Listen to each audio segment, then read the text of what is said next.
Hey, what's going on? You're welcome to the David F. House podcast. In the studio solo today, talking about what it takes to be a good dad, good husband.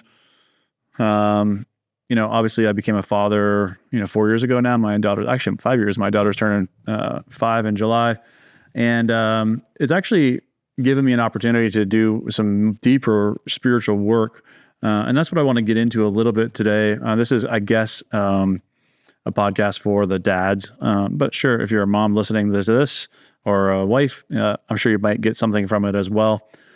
But what I'm really going to be talking to you guys about today is what I think it takes from a spiritual perspective to be a good father and a good partner.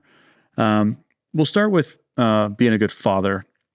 And so I think the most important thing that I've kind of taken away so far from, the 5 years of being a father is it's not about your kid. It's not about the problem with your kid. It's about what you're holding on to. And so this is obviously a spiritual concept. A cornerstone of what I teach is never about what's going on out there, and it's always about what's going on in here. So kids are great button pushers.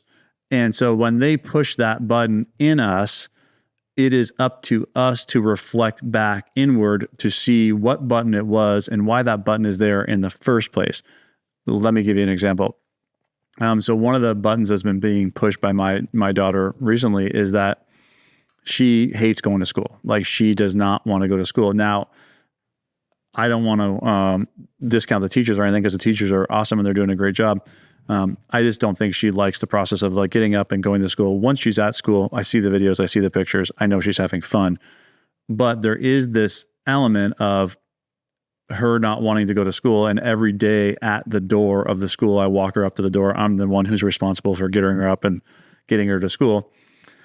Every day when I push her through that thing, she's like yelling and screaming and saying, "Dad," and crying. And then I have this one teacher there that just kind of grabs her by the arm and pulls her down the hallway, which is probably traumatic for her, I'm guessing.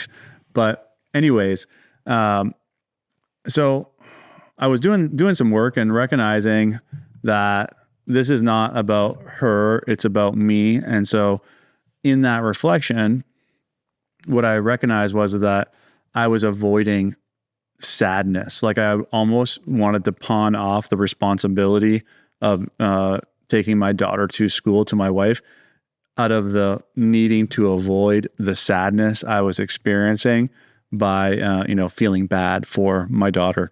And so it is in the growth that it's the sadness that I'm avoiding feeling that is resulting in the behavior of avoidance. And so in order for me to become a better father, I have to sit in that sadness. I have to be okay in that sadness. And I have to show her that, hey, it's okay to feel sad, essentially. And the same thing she's feeling as she leaves me.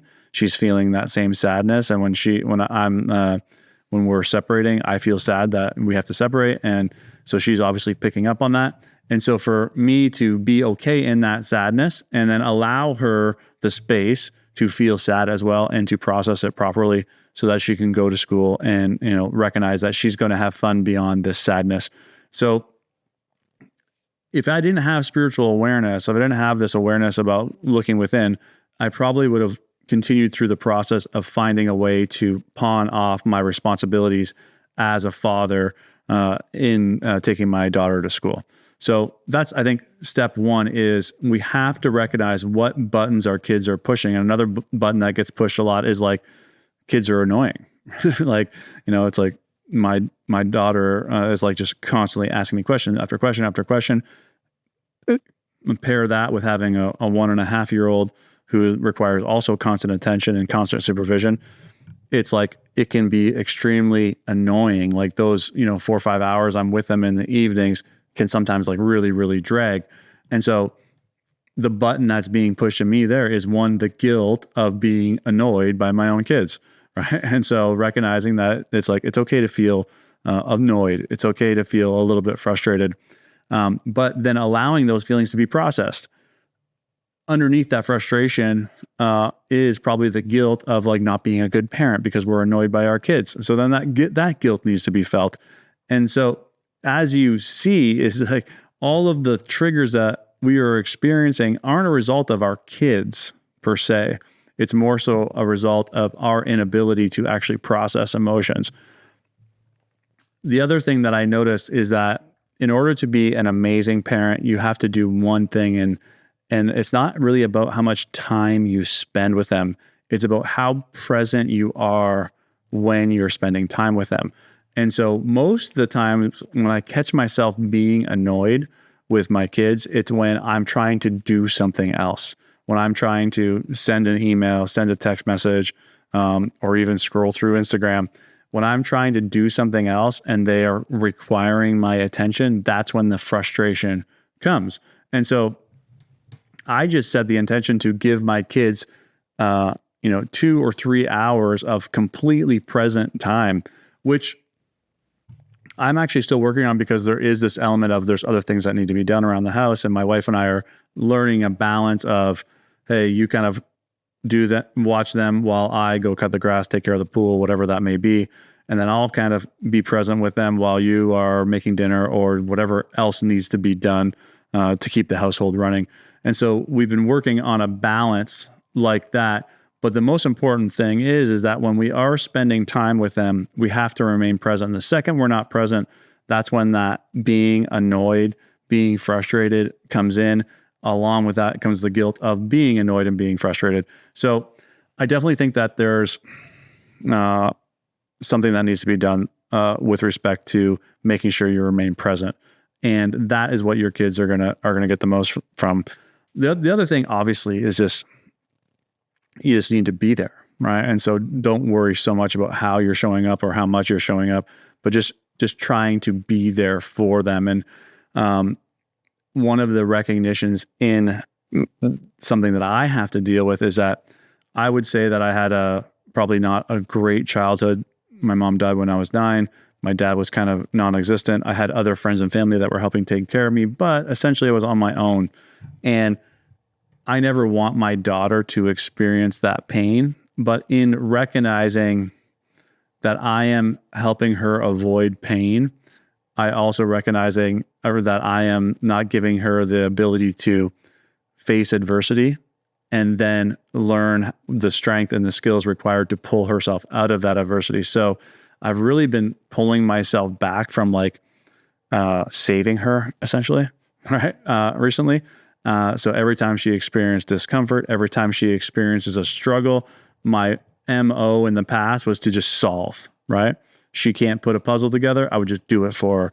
And so now what I'm doing more is taking the step back and being supportive, but not being the fixer or the savior. And this is something I have to also be careful of in my coaching practice, is not to become my client's savior, because I recognize in saving them, they are not acquiring the skills to learn how to pull themselves out of difficult situations. And that's exactly what I was doing for my own kids. So again, it circles back to my own trauma, my own pain and suffering that I went through as a kid, of not feeling like I had support, not feeling like I had somebody that had my back, essentially, not feeling like I had someone that was there for me, even though I did have these other pockets of support. It's different when you don't have a parent support, right? And this is why Peterson and all these guys are so big on the impact of fatherless households, right?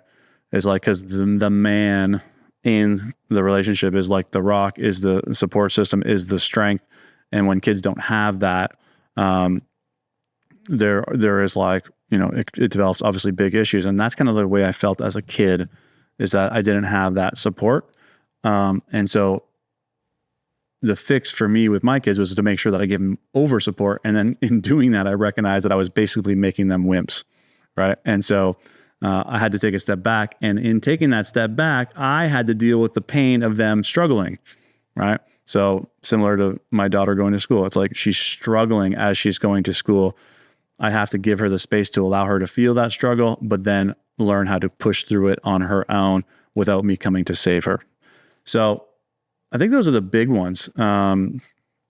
Just being there, loving them unconditionally, recognizing that there are going to be difficult times, being completely present. And in this day and age, it is so hard to not be present, to be present, because we're so distracted by our phones, and we're essentially like a version of like a cyborg where we're not even really living in like reality anymore because we're so enthralled in our phones.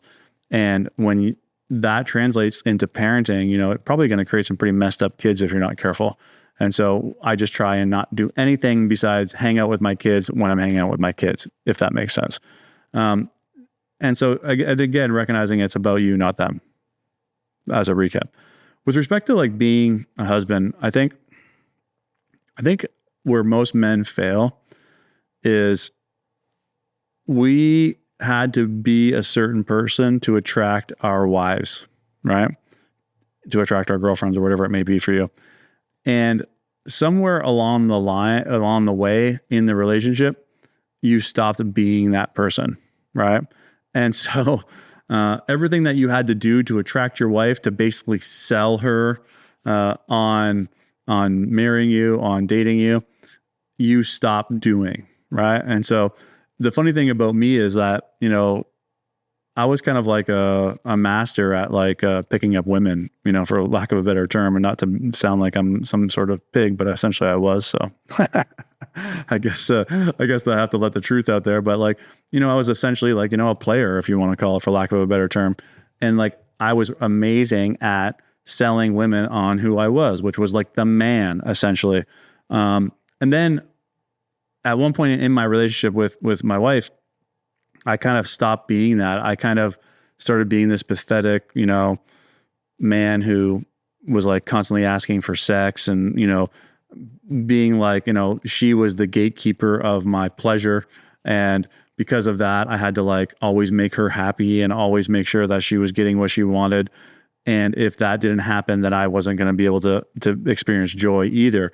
And then it just finally hit me one day. I was like, what are you doing? It's like, you're a complete 180 from who you were when you attracted her. And so then I just did a shift and I went back to being that guy who is really like, it's not like a manipulation. It's just about really standing my ground and kind of almost having the energy of like, I believe and I'm confident in who I am. And, I'm like, the provider, I'm the man, I'm the support, I'm the strength. And if you really truly stand in that power, then your wife is going to be attracted to you. And when we become this pathetic little like kind of boy, like asking for sex, then our wives lose respect for us. And I think that is like where usual sexual relationships break down in relationships, is when the man becomes this pathetic little man that's constantly asking for sex. The wife becomes unattracted to him because he's no longer that symbol of strength. He's weak, essentially, right? And so when we reconnect with our strength, then we reconnect with like our manhood, and then our wives are attracted to us again. So I guess if you're not having sex in your relationship with your wife, the answer is not about her. It's not her problem. It's not that she's lost her sex drive. It's that you have stopped being the man, essentially. And so if you solve that, you're going to solve your sex problems in your marriage. So that's something that I went through recently. The other thing is I think it's very important to speak your truth in your relationships, but you got to do it with love and kindness. So you don't want to be sweeping anything under the rug. And I guess this is true with your kids as well. It's like, Peterson has this great quote. It's like, don't let your kids annoy you, right? And it's like, because if your kids annoy you, they're probably annoying other people. And if they're annoying other people, they're probably not going to have a lot of friends. And so if your kid is doing something that annoys you, you have to essentially bring that behavior to their attention so that you're not building this unconscious resentment and anger towards your kids or your partner. And so if you keep sweeping things under the rug, eventually the dirt under the rug is going to become a mound, and eventually you're going to trip over it and fall down, right? And so the idea of recognizing that there are these things that are bothering you, and if they're not resolved, whether it's from within by looking within or by having a conversation about them, they will eventually come out in some way, shape, or form. And usually the reason that most relationships break down is because of years and years of built up resentment. And then one day someone gets slapped with divorce papers and they're in complete shock, right?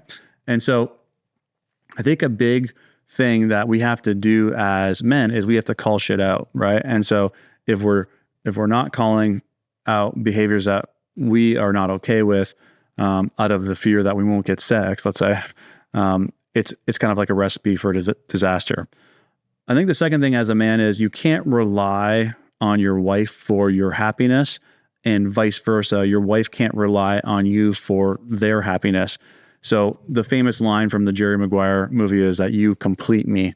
But I think this is probably one of the worst things that ever happened to like romantic comedies ever, because everyone then automatically started searching for someone that completed them. But this is ultimately the worst form of relationship that you can possibly have, because if you are looking for someone to complete you, they will complete you for some time. But when that void is filled, right, then you will be left with all of the rest of that person, right? So how could I put this in an example? For example, it's like I was attracted to Brie because she was not a people pleaser and I was. And so she essentially was kind of like fighting some battles that I was refusing to fight because I didn't want to ruffle people's feathers. And so I needed her to complete me with respect to showing me that I should stop people pleasing. Now, if I continued to rely on her to fight my battles for me, eventually she would resent me for having to always fight my battles, if this is making sense. But because I was aware, and because I do this work, and because I'm connected to moving up the scale of consciousness, I recognized that Brie was just showing me what I was lacking. So then I went to work to stop my people-pleasing behavior, and I no longer needed Brie to complete me, right? I was able then to complete myself. So the ultimate goal would be to go into any relationship not needing anything from that other person, right? Where you are completely fine on your own and that person just complements who you already are. But most of the time in relationships, we are attracted to somebody that we feel like we are lacking in ourselves. So if you just look at your own relationship, you were attracted to your partner for some reason. That reason is the thing that you are lacking. And if you don't go to work to solve that thing that you are lacking, your partner will end up resenting you for constantly having to be that thing for you, if that all makes sense. So if we do that work and we recognize, for me, I recognize that Brie was, showing me that, I don't have to be this people pleaser. If I wouldn't have solved that, she would have ended up resenting me for essentially she had to kind of be the man in the relationship. And if I didn't learn that, she would have been the man and I would have been the woman in the relationship. And that would have led to a definite breakdown of the relationship. So recognizing that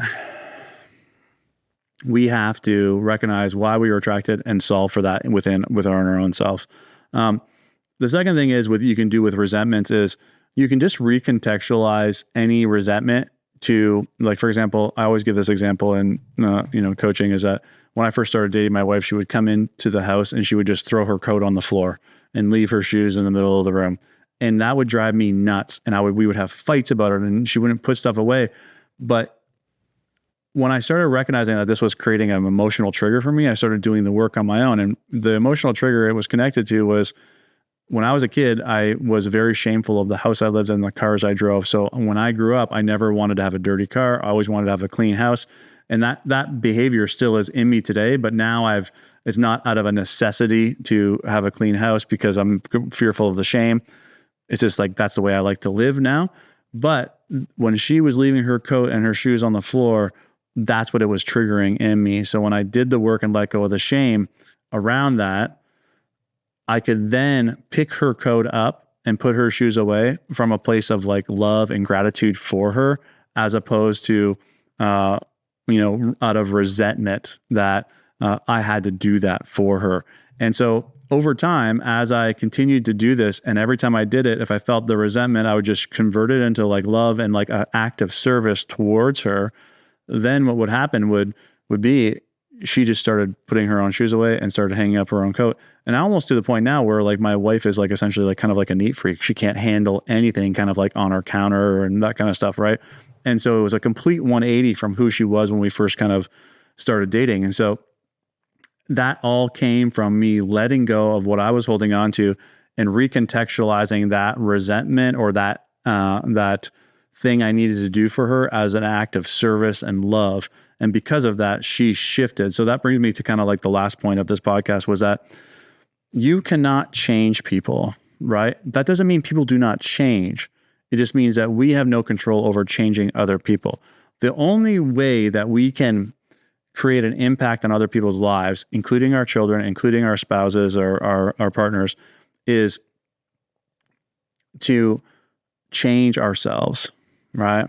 And the only way to change ourselves is to begin to develop awareness around why we are the way we are. So if we have resentment towards our partner, if our kids are annoying us, if we're sad when we drop them off at school, if we're not having the sex that we want to have in our relationships, whatever it is, if we don't go through that door and figure out what that is connected to emotionally and spiritually, then we are setting ourselves up for a life of pain, essentially, a life of force. And so this is the importance of kind of doing this work, and it applies to every aspect of your life.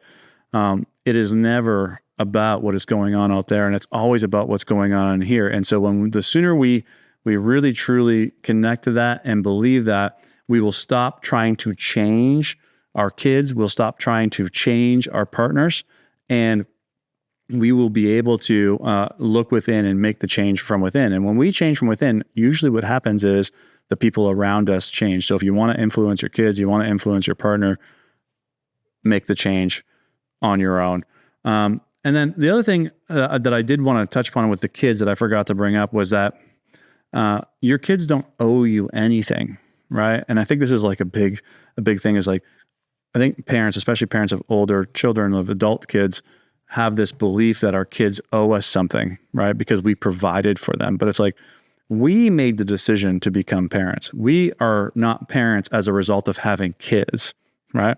We made a decision to become a parent. And so because of that, our kids owe us nothing, right? And so everything that we do for them has to be done for them out of a place of unconditional love and without any expectation of ever receiving anything back in return. And if we can do that, it completely shifts our energy around the way we show up for our kids. If we are showing up with the expectation that one day they're going to show up for us, you're setting yourself up for like a big loss, essentially. And your children will pick up on the energy of why you're doing the things that you're doing. And because of that, they'll push you away even further and further.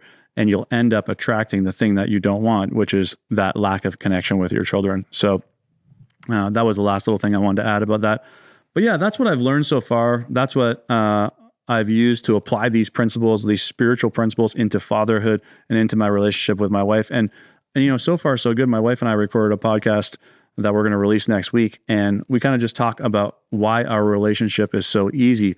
So if you want to get more insight into that, you can listen next week to that podcast with my wife and I. And any comments or questions about things that you do that seem to work really well, I would love to hear about it, and it'll also help the community. So thanks for taking the time to listen. We'll see you again next week.